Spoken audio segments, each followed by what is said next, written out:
أعوذ بالله من الشيطان الرجيم. بسم الله الرحمن الرحيم. ألم تر أن الله أنزل من السماء ماء فأخرجنا به ثمرات مختلفا ألوانها ومن الجبال جدد بيض وحمر مختلف ألوانها وغرابيب سود ومن الناس والدواب والأنعام مختلف ألوانه كذلك إنما يخشى الله من عباده العلماء إن الله عزيز غفور.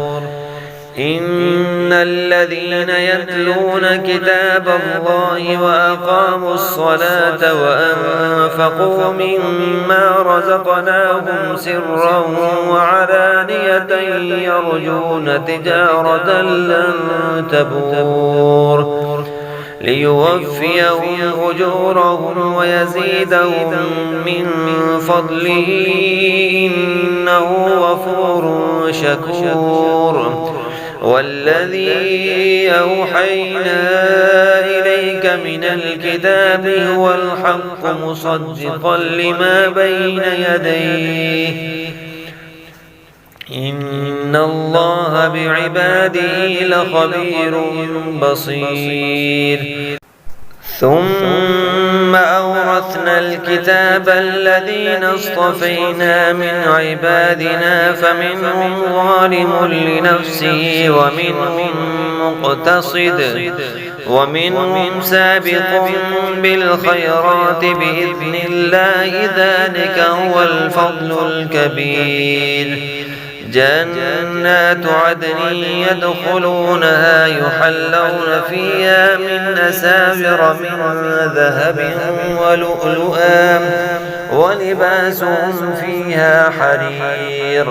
وقالوا الحمد لله الذي أذهب عنا الحزن إن ربنا لغفور شكور. الذي أحلنا دار المقامة من فضله لا يمسنا فيها نصب ولا يمسنا فيها لغوب.